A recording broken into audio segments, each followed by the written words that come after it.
Let's mic बयानबाजी। Let's mic बयानबाजी में मैं राखी जैन। अमेरिका की राजनीति में हलचल मचाते हुए टेस्ला के मालिक एलन मस्क ने नई राजनीतिक पार्टी बनाने का ऐलान किया है। उन्होंने इस पार्टी का नाम अमेरिका पार्टी रखा है। ये घोषणा ऐसे समय हुई है जब 2026 के चुनावों को लेकर अमेरिका में सियासी सरगर्मियां तेज हो गई हैं और ध्रुवीकरण बढ़ता जा रहा है। एलन मस्क के इस फैसले पर राष्ट्रपति डोनाल्ड ट्रंप ने तीखी प्रतिक्रिया दी है। ट्रंप ने पत्रकारों से बातचीत में कहा, I think it's ridiculous to start a third party. We have a tremendous success with the Republican Party.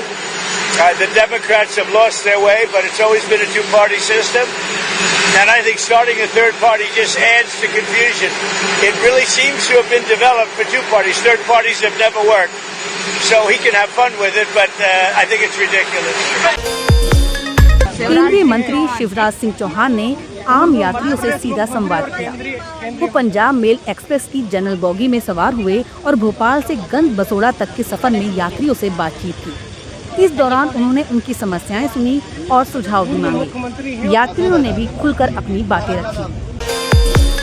केंद्रीय मंत्री पीयूष गोयल ने कश्मीर दौरे के दौरान बड़ा बयान दिया है। उन्होंने कहा कि बहुत पहले मैं शंकराचार्य मंदिर आया था, तब यहाँ कश्मीरी मूल निवासी रहते थे। अब वो कहीं और रह रहे हैं। हम सभी प्रार्थना करते हैं कि वो लोग फिर से यहाँ लौट सकें।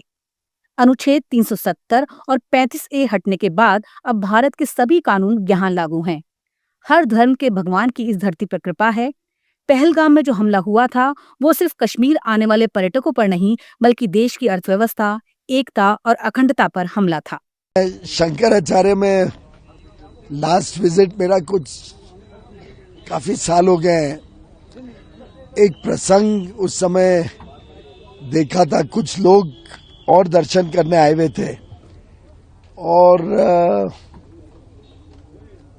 मूल कश्मीर के लोग थे जो आजकल बाहर है, और उनकी श्रद्धा, उनका प्रेम, उनका जो मैंने वहां पे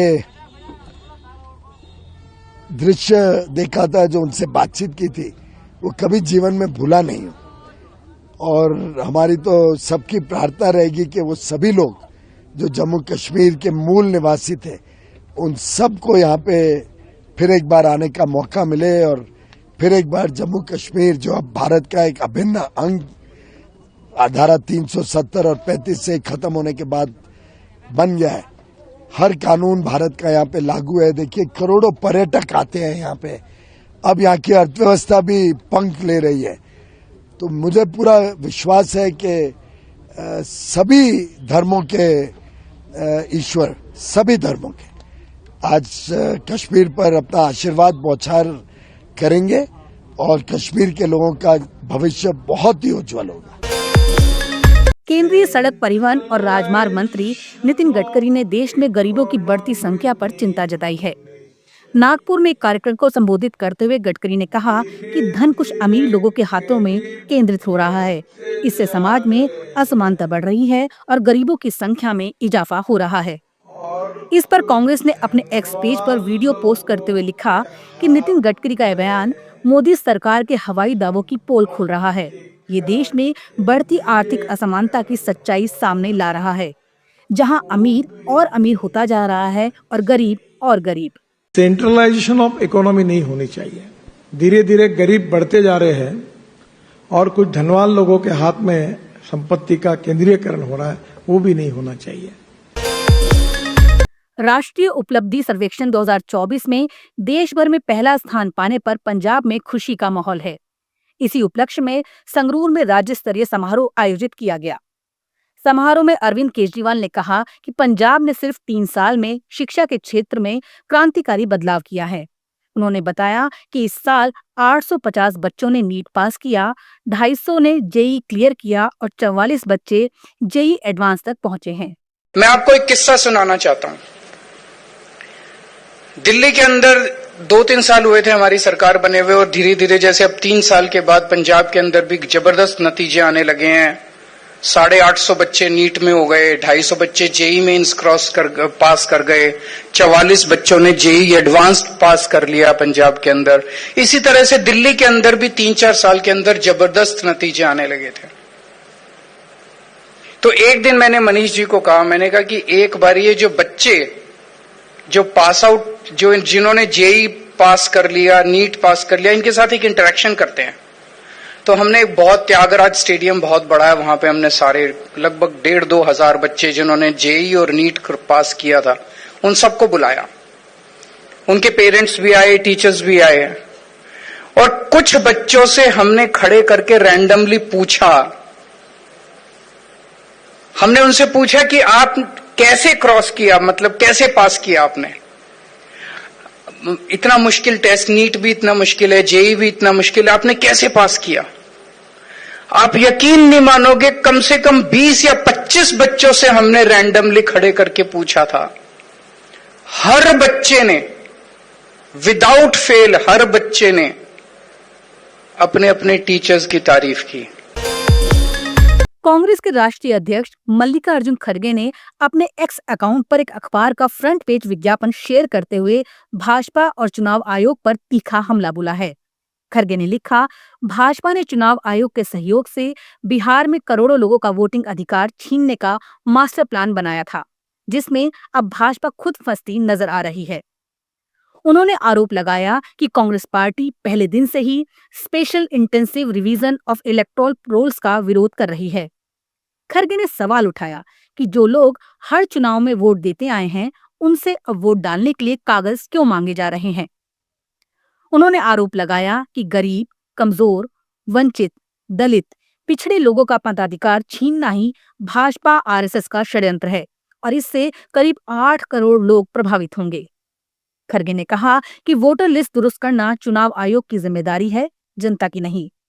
ये भी आरोप लगाया कि विपक्ष और सिविल सोसाइटी के दबाव के बाद चुनाव आयोग ने आनन फानन में विज्ञापन छापा, जिसमें कहा गया कि अब सिर्फ फॉर्म भरना होगा, कागज दिखाना जरूरी नहीं। खड़गे ने इसे भाजपा की जनता को भ्रमित करने की चाल बताया और कहा कि भाजपा लोकतंत्र को कुचलना चाहती है, लेकिन जनता के विरोध का पीछे हट जाती है। उन्होंने बिहार की जनता से अपील की कि वो लोकतंत्र और संविधान पर हो रहे इस हमले का जवाब आने वाले चुनाव में दे। जयपुर में प्रदेश कांग्रेस के नए मुख्यालय भवन के निर्माण का शुभारंभ किया गया। पूजा अर्चना के साथ भवन निर्माण कार्य की शुरुआत हुई। नेता प्रतिपक्ष टीकाराम जूली ने इस मौके पर कहा, ये भवन राजस्थान की आम जनता के लिए कांग्रेस का घर है। कांग्रेस आम जन की पार्टी है। भारतीय जनता पार्टी पूछती है कि कांग्रेस ने 70 साल में क्या किया। हमने 70 साल में देश की इमारतें बनाई। कांग्रेस ने कभी अपने भवन पर ध्यान नहीं दिया। इसी दौरान प्रदेश कांग्रेस अध्यक्ष गोविंद सिंह डोटासरा ने कहा, मैं राहुल गांधी और मल्लिकार्जुन खड़गे जी का धन्यवाद करता हूं, जिन्होंने इस भवन की भूमि का शिलान्यास किया। पूरे राजस्थान के कांग्रेस पार्टी के कार्यकर्ताओं को बधाई और शुभकामनाएं देता हूं। और ये जो भवन जो बन रहा है, ये राजस्थान की आम जनता के लिए कांग्रेस का भवन है, क्योंकि कांग्रेस आम जन की पार्टी है। आम जनता का ये भवन बनेगा। हमें फंडिंग कराई गहलोत साहब ने और ये पूरा का पूरा कंप्लीट हमने परमिशन लेकर के ये भवन का काम अब हम चालू कर रहे हैं। 12 महीने में हम सिविल कंस्ट्रक्शन करेंगे और 6 महीने हमें इसमें पूरे में लगेंगे, यानी 1.5 और 2 साल के अंदर अंदर हम पूरी तरीके से इस भवन को तैयार कर देंगे। प्रदेश के कृषि मंत्री डॉक्टर किरोड़ी लाल मीणा ने दौसा जिले के महुआ क्षेत्र में मंच से कला संदेश दिया। बालाहिड़ी कस्बे में 5 करोड़ रुपए की लागत से बनने वाले सामुदायिक स्वास्थ्य केंद्र का शिलान्यास करते हुए मंत्री ने इशारों में कहा कि विकास के कामों में रोड़ा अटकाने और ठेकेदारों को धमकी देने वालों की जीभ काट लूंगा। हम चाचा भतीजा विकास में कोई कसर नहीं छोड़ेंगे, जनता को नहीं लूटेंगे, इसकी प्रतिज्ञा करता हूं। उन्होंने हॉस्पिटल का काम तेजी से करने के निर्देश भी दिए और मंच से सख्त चेतावनी दी कि विकास में बाधा डालने वालों को बख्शा नहीं जाएगा। महाराष्ट्र में हिंदी भाषा को लेकर उठे विवाद पर शिवसेना विधायक आदित्य ठाकरे ने सफाई दी है। आदित्य ठाकरे ने कहा, ये पूरा विवाद सिर्फ पक्षपाती मीडिया और सोशल मीडिया तक सीमित है। असल में महाराष्ट्र में हिंदी बनाम मराठी जैसी कोई बात नहीं है। उन्होंने बताया, ये मुद्दा सिर्फ पहली कक्षा के बच्चों पर 3 भाषाओं का बोझ लादने को लेकर था और सवाल ये था कि तीसरी भाषा हिंदी ही क्यों हो। मुझे लगता है कि कोई बायस मीडिया, यानी आप नहीं, लेकिन थोड़ी बार जो जिसके हम गोदी मीडिया कहते हैं या सोशल मीडिया हो, इसी पे ये विवाद है। नहीं तो महाराष्ट्र में कहीं पे भी हिंदी मराठी वाद नहीं है। वाद जो था, विवाद जो था, तो वो इसी पे था कि पहली की कक्षा के विद्यार्थियों पे 3 भाषाएं क्यों सख्ती हो, क्यों तीसरी भाषा हिंदी हो, इसी पे विवाद था। अगर सख्ती ना हो तो कोई विवाद ही नहीं, क्योंकि आज भी अगर आप देखें तो मैं भी हिंदी बोल रहा हूँ, आप भी बोल रहे हैं। लेकिन महाराष्ट्र में बहुत सारी भाषाएं बोली जाती है। हमारे राज्य में हम अपनी मातृभाषा का अपमान नहीं सहन करेंगे। दूसरी बात रही तो किसी भी भाषा की सख्ती नहीं सहन करेंगे, बाकी तो सब चलता है। चुनाव आयोग की हालिया कार्रवाई पर समाजवादी पार्टी के प्रमुख अखिलेश यादव ने गंभीर आरोप लगाए हैं। अखिलेश यादव ने कहा कि चुनाव आयोग को बीजेपी के इशारे पर काम नहीं करना चाहिए। जब चुनाव सामने आ गया है तब कौन अपना जन्म प्रमाण पत्र ढूंढेगा? 1 महीने में 8 करोड़ मतदाताओं की नई वोटर लिस्ट बनाना कितनी बड़ी चीज है। ये काम 1 साल पहले क्यों नहीं किया गया? 6 महीने पहले क्यों नहीं किया गया? आज ही क्यों किया जा रहा है जब चुनाव सिर पर आ गए हैं? इलेक्शन कमीशन को बीजेपी के इशारे पे काम नहीं करना चाहिए और जो वहां की पॉलिटिकल पार्टीज जो आशंका जो सोचती हैं कि उनका वोटर के साथ भेदभाव होगा, इस समय जब बाढ़ होगी और अचानक चुनाव सामने आ गया, कौन अपना बर्थ सर्टिफिकेट ढूंढेगा? आप 20-25 दिन के अंदर 8 करोड़ वोटरों को आप नई वोटर लिस्ट बना रहे हैं। आप कल्पना करिए कि 1 महीने के अंदर 8 करोड़ वोटर्स को नई वोटर लिस्ट बनाना कितनी बड़ी एक्सरसाइज है। ये एक्सरसाइज 1 साल पहले क्यों नहीं की गई? 6 महीना पहले क्यों नहीं की गई? आज ही क्यों की जा रही जब चुनाव बिल्कुल सामने है? तो इसमें कहीं ना कहीं सोची समझी रणनीति है। भारतीय जनता पार्टी के इशारे पे इलेक्शन कमीशन ने यह फैसला लिया है। धन्यवाद। Thank you. बिहार से सियासी बयान। राज्य में कानून व्यवस्था को लेकर नेता प्रतिपक्ष तेजस्वी यादव ने एनडीए सरकार पर जोरदार हमला बोला है। तेजस्वी यादव ने कहा कि बिहार में कानून व्यवस्था पूरी तरह ध्वस्त हो चुकी है। एनडीए शासन में अब तक 65,000 हत्याएं हो चुकी हैं, फिर भी इसे मंगल राज कहा जा रहा है। मंगल राज की बात करने वाले आज कहाँ हैं? क्या सुनवाई हो रही है? क्या कार्रवाई हो रही है? क्या एक्शन लिया गया है? हम इसीलिए है हमेशा बुलेटिन जारी करते हैं, बिहार में ऐसा कोई दिन नहीं गोलियां न चल रही हो। नेता विरोधी दल के यहाँ गोलियां चलती है, मुख्यमंत्री आवास के बाहर गोलियां चलती है, डेवलपमेंट कमिश्नर के बाहर गोलियां चलती हैं, जज साहब के बाहर गोलियां चलती है, इनके मंत्री के घर के बाहर गोलियां चलती है, विशेषरिया भवन में के सामने रोड पे पीछे पीछे एडीजी लॉ एंड ऑर्डर और आगे आगे अपराधी गोली मारता हुआ जाता है। आज तक कोई भी अपराधी पकड़ा गया? मेरे घर के बाहर 4 गोलियां चली। क्या हुआ? क्या एक्शन लिया गया? किस पर जिम्मेदारी तय की गई? बिहार की कानून व्यवस्था को लेकर कांग्रेस ने राज्य सरकार पर जोरदार हमला बोला है। कांग्रेस नेता पवन खेड़ा ने कहा कि बिहार में कानून व्यवस्था पूरी तरह से खत्म हो चुकी है। उन्होंने राज्य में बढ़ते आपराधिक घटनाओं और प्रशासनिक विफलता पर गंभीर सवाल उठाए हैं। बात ये नहीं है कि कोई तुलना हो, बात यह है कि लगातार बीच राजधानी के जिस तरह से कानून व्यवस्था खत्म होती जा रही है, वो बलात्कार हो, वो हत्याएं हो, वो लूटपाट हो, पुलिस तक पर हमला हो, ये गुंडा राज नहीं है तो और क्या है? ये एनडीए का, बीजेपी का एक गुंडा राज है और जिससे अब बिहार के लोग त्रस्त आ चुके हैं। उन्हें नहीं चाहिए ये नारेबाजी कि भाई उस वक्त ये, इस वक्त ये। आज की स्थिति ये है कि पूरी तरह से बिहार में कानून व्यवस्था खत्म हो चुकी है। बिहार में एक बार फिर कानून व्यवस्था पर सवाल खड़े हो गए हैं। उद्योगपति अजय सिंह को खुली धमकी मिली है कि बिहार छोड़ दो वरना अंजाम भुगतोगे। अजय सिंह कारोबारी गोपाल खेमका के घर पहुंचे थे, जहां उन्होंने इस धमकी की जानकारी दी। उन्होंने कहा कि अब तक जंगल राज के बारे में सिर्फ सुनते थे, लेकिन अब उसे अपनी आंखों से देख रहे हैं। अजय ने आगे मीडिया को बताया, चूंकि मैं एक इंडस्ट्रियलिस्ट हूँ, मेरा बक्सर में इतना प्लांट है, मुझे भी लगता है धमकियां मिलती हैं। मैंने सीएम साहब को, गृह मंत्रालय को बहुत सारा पत्र लिखा है, सुरक्षा के लिए दिया भी है।